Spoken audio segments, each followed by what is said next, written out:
Shalom Bapak Ibu Saudara, berjumpa kembali dengan saya, Pendeta Yusuf Suranta Purba, dalam program yang diberkati Tuhan, SBB, Sepakat Bertumbuh Bersama. Hari ini kita masuk ke dalam episode ke-58. Kita akan membahas Mazmur 54, ayat 1 sampai dengan ayatnya yang ke-9. Saya akan bacakan bagi kita.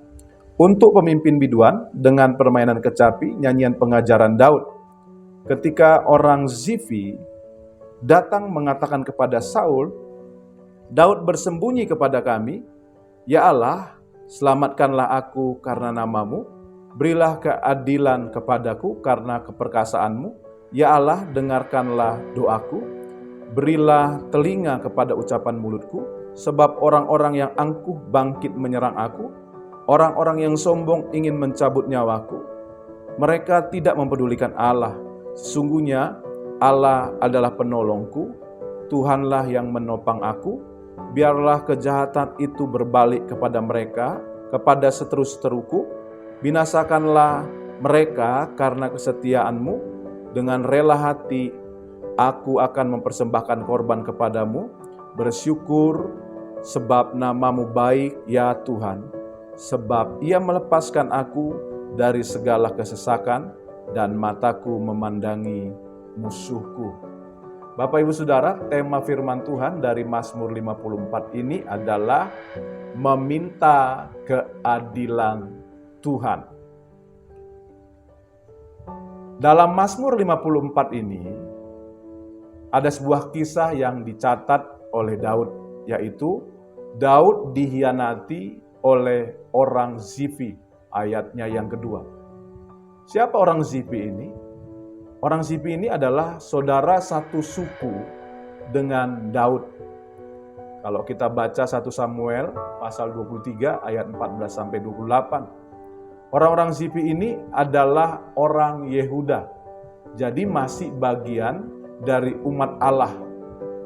Namun karena mereka telah bertindak jahat, maka mereka dapat disebut sebagai orang asing dalam ayat yang kelima. Ya, LAI menerjemahkan sebagai orang angkuh dan orang sombong. Waktu itu Daud sedang bersembunyi dari kejaran Saul, karena Daud dikejar untuk dibunuh oleh Saul tanpa Daud tahu apa kesalahan dari Daud. Tetapi Saul berusaha membunuhnya karena dasarnya iri hati kepada Daud. Nah, orang Zifi malah memberitahu Saul tentang keberadaan Daud di padang gurun Zif. Ya, 1 Samuel 23 ayat 14 dan 19. Sebab itu Daud berdoa supaya Allah menyelamatkan dan memberikan keadilan kepada dia. Kita lihat tadi dalam ayat yang ketiga. Doa Daud ini menunjukkan bahwa ia berada di pihak yang benar. Daud pun dengan tegas menyatakan bahwa Allah adalah penolongnya di dalam ayat yang ke-6. Tengah persoalan yang dia alami, dia mengatakan bahwa Allah adalah penolongnya.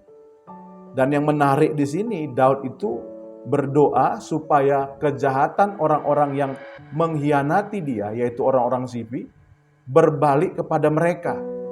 Dan supaya Tuhan membinasakan mereka. Nah, itu kita lihat di dalam ayat yang ke-7.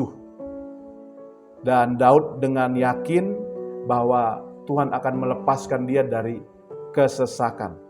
Yang menarik kita lihat di dalam ayat ke-7. Daud ini berdoa supaya kejahatan orang-orang yang mengkhianati dia berbalik kepada mereka. Dan supaya Tuhan membinasakan mereka. Bapak Ibu Saudara, mungkin bagi kita doa Daud ini terlihat kejam. Namun perlu kita sadari bahwa yang diminta Daud ini adalah keadilan Tuhan. Ia meminta keadilan Tuhan. Kita harus melihat hal ini dengan benar, bukan sebagai kekejaman.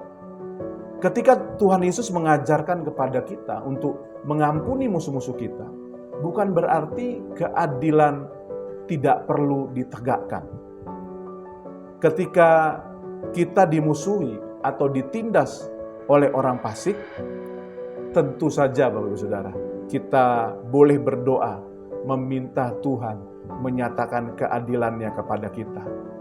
Yang benar dinyatakan kebenarannya, dan yang salah menerima ganjarannya.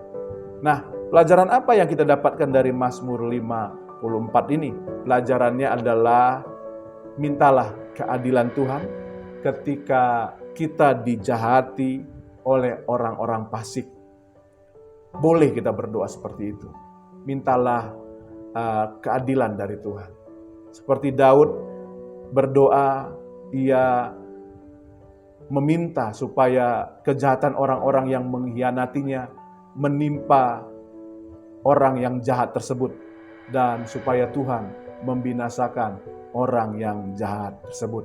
Tetapi yang terpenting atau yang utama Bapak Ibu Saudara, selain dari meminta keadilan Tuhan, mintalah supaya orang-orang fasik tersebut dijamah Tuhan, dilawan Tuhan, dan mereka mengalami pertobatan.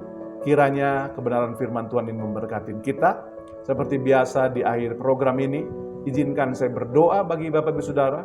Bagi Bapak Ibu Saudara yang butuhkan dukungan doa, taruh tangan kanan Bapak Ibu Saudara di dada Bapak Ibu. Mari kita berdoa. Bapa, kami sudah dengar firman-Mu.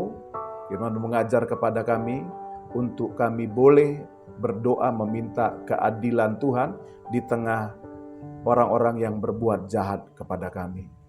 Hamba berdoa materaikan dan berkati firman-Mu di hati setiap kami.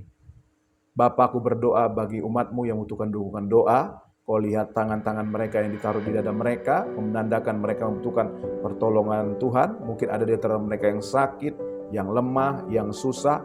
Hamba berdoa dalam nama Yesus, jamah, lawat mereka. Berkati mereka Tuhan. Mungkin ada di antara mereka ya Tuhan yang berdoa membutuhkan pekerjaan, Tuhan bukakan pekerjaan bagi mereka. Mungkin ada di antara mereka berdoa untuk pasangan, Tuhan dengarkan doa mereka. Mungkin ada juga di antara mereka yang sudah berkeluarga lama tapi belum memiliki keturunan, Tuhan bukakan kandungan mereka dalam nama Tuhan Yesus. Bahkan kalau ada di antara mereka yang berdosa, Tuhan jamah, ampuni dan lepaskan. Kuasa Tuhan turun atas kami dalam nama Tuhan Yesus. Terima kasih Bapa. Kami sudah berdoa ucap syukur dalam satu nama yang berkuasa, yaitu nama Yesus Kristus. Haleluya. Amin. Amin. Bapak Ibu Saudara, kita sudah berdoa, percaya dan alami kuasa doa kita. Mujizat Tuhan setiap hari dalam kehidupan kita. Tetap semangat, tetap sukacita. Salam sepakat.